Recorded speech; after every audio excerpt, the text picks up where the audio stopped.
El Señor esté con ustedes. Continuamos en esta entrega con los mártires de Alcázar de San Juan, que ha sido bastante estudiado por el padre Pedro Aliaga en su libro Absolutamente Libres. Y hay que mirar un poco también el contexto, aparte de los franciscanos y los trinitarios, en esta casa, en esta ciudad de Alcázar, había una comunidad, las religiosas de la Sagrada Familia de Villefranche de Rouergue, que desde 1914 tenían casa allí y participaban en la misa del convento trinitario, pero fueron salvadas gracias a Dios por la presión del cónsul francés, que tenía residencia en un pueblo cercano, en Daimiel, y que las lograron sacar en barco por Alicante en julio de 1936, incluyendo 4 españolas, 4 religiosas que hicieron pasar por francesas. Y esta casa pues fue confiscada. También había en Alcázar monjas concepcionistas que fueron detenidas y llevadas al asilo de las hermanitas de los ancianos desamparados. Estas religiosas, como había dicho en un video anterior, eran muy bien vistas, o sea, sufrieron menos ataques, aunque entre ellas también hubo mártires. Los trinitarios, pues, nos cuenta el padre Pedro, murieron en medio de unos fenómenos llamativos. Por ejemplo, un vecino atestigua que la noche que los mataron los vio pasar y al saludarlos contestaron: estamos perfectamente bien y absolutamente libres, indicando, claro, que estaban en el cielo. Este sueño es el que da nombre al libro que escribe el padre Pedro Aliaga. Entre otras cosas, también se habla, un fenómeno llamativo es el del hermano Esteban, que era barbado, su barba era negra, pero que durante el periodo que lo llevan después de estar enfermo a ser fusilado, lo tienen un tiempo en prisión, unos días, la barba se le puso completamente blanca. Eso lo atestigua un compañero de prisión que sobrevivió, y eso se atribuye a un profundo maltrato moral, como para presenciar blasfemias. Este testigo cuenta que hicieron un concurso de blasfemias los milicianos que los iban a fusilar, y esto es algo que llamó la atención mientras se hacía el proceso de beatificación, porque se sepa, solamente había pasado con Santo Tomás Moro, que había sido también encarcelado y asesinado en 1535, y eso lo atestigua el cardenal Paul. Los trinitarios pues fueron arrojados sus cuerpos a la fosa común. Luego sus cuerpos serían rescatados junto al de los franciscanos y de los dominicos, pero no fueron identificados, excepto el del padre Buenaventura, que tenía unas iniciales, como se decía, en su camisa. Entonces es el único cuerpo realmente identificado. Entonces, como ellos eran bastante altos, eran vascos, se escogió los cuerpos más altos y dijeron estos son trinitarios, y los más pequeños dijeron estos son franciscanos. Básicamente se cuenta así, años después que se hicieron las identificaciones. En cambio, el cuerpo del hermano Esteban fue arrojado a una mina en Cabezuelas, en Camuñas, en Toledo, cerca de Herencia, una carretera que hay allí, y este cuerpo no pudo ser recuperado. De hecho, en ese pozo enorme pues hay muchísimos cuerpos que no han sido recuperados. Hasta el 22 de julio los 80 guardias que había allí, guardias civiles en Alcázar de San Juan, evitaban que los milicianos ferroviarios y milicianos de la CAMSA era la compañía arrendataria del monopolio de Petróleo S.A., que comerciaba petróleo y alimentos con la Unión Soviética.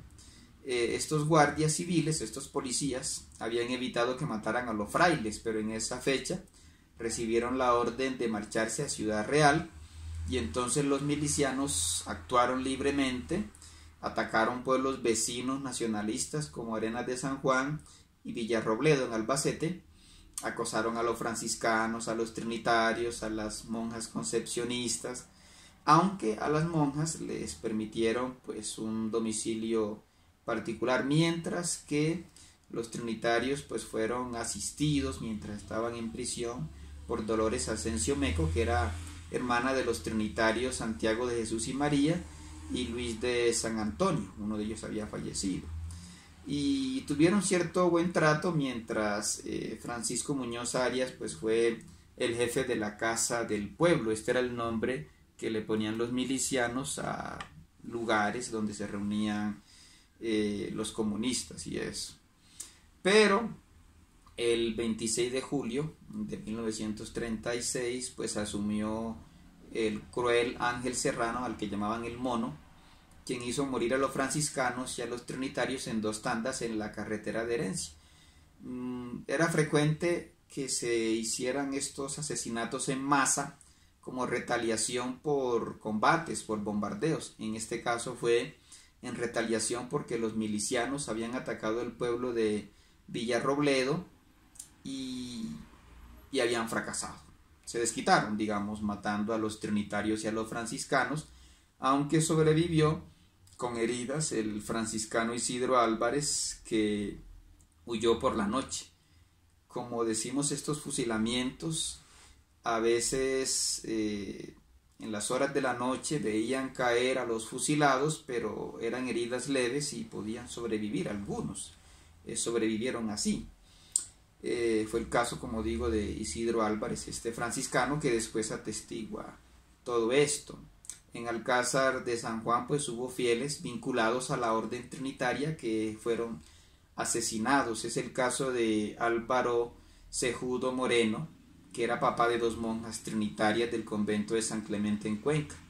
El señor Santos Álvaro Cejudo es llamado bienhechor porque era miembro de adoración nocturna y, como digo, también muy cercano a los trinitarios.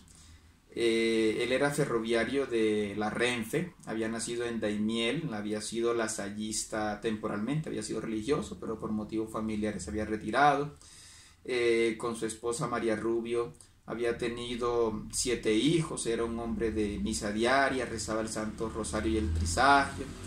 ¿Y por qué lo asesinaron? Simplemente por ser católico y papá de monjas, eso lo decían los que lo iban a fusilar.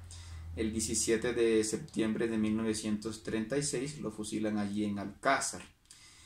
Otro cercano a nuestra orden fue Cándido Villajos, que fue bienhechor de la orden, era hermano de la Cofradía de Jesús Nazareno, miembro de adoración nocturna, y fue asesinado el 16 de septiembre de 1936.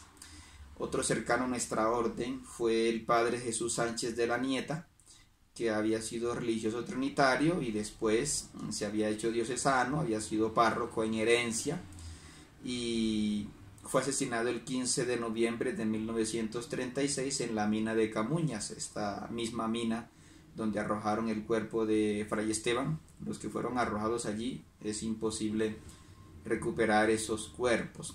Otra persona cercana era Inocenta Millán Gallego, que era hermana de la Cofradía de Jesús Nazareno y presidenta de las Hijas de María. Fue una mujer que vivió soltera, tenía, digamos, buenos recursos, había sido beneficiaria de sus vecinos, había costeado, por ejemplo, la reparación de la iglesia de Santa Quiteria.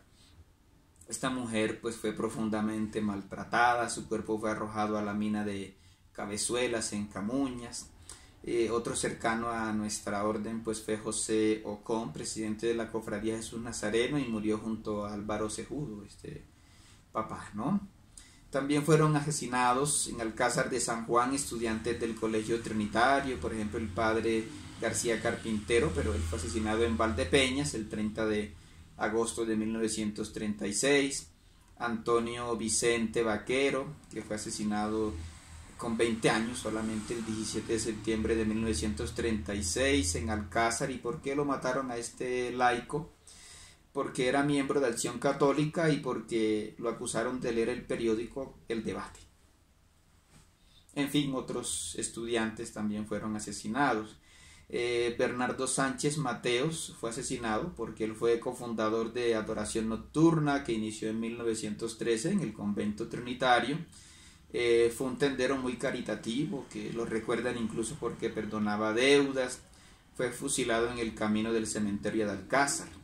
Otro cercano a nuestra orden fue Sebastián Ramos Molina, que era un joven miembro del Camino de Acción Católica y de Adoración Nocturna, y fue asesinado junto a su padre. Como decíamos, ese caso, el papá, cuando vio que lo iban a fusilar, no se quiso desprender de él, y ambos fueron asesinados el 17 de septiembre de 1936. Otra persona vinculada a nuestra orden fue Trinidad Barrilero y Barrilelo, miembro de la Acción Católica y Adoración Nocturna. Era un hombre humilde, un tonelero, padre de 4 hijos, que también fue asesinado, arrojado al pozo de Carrión, y en el 5 de diciembre de 1936. Y por último, Laureano Antonio Santos, que fue otro miembro de Acción Católica y Adoración Nocturna, que era muy cercano al párroco Antonio Martínez, el párroco de Santa Quiteria, que lo cegaron antes de matarlo y murió perdonando a sus verdugos. Esta es una constante en estos mártires que muestra su santidad, es que murieron orando por sus verdugos, perdonando a sus verdugos. Muchas de estas personas pues tuvieron incluso finales trágicos. El padre Pedro Aliaga cuenta el caso de una miliciana que tomó una imagen de Jesús y la cegó, y 2 años después esta mujer comenzó a perder la vista, murió en la mendicidad, murió ciega. Y hubo casos así, pero hubo otros casos de milicianos pues que sencillamente no se convirtieron, que murieron combatiendo o lo que sea, y hubo otros que, como digo, pues incluso dieron testimonio de cómo morían estos mártires, cuáles eran sus últimas palabras y cuáles eran sus últimos gestos. Después entonces seguimos con los mártires del santuario de la Virgen de la Cabeza de Andújar, Jaén. Bendiciones.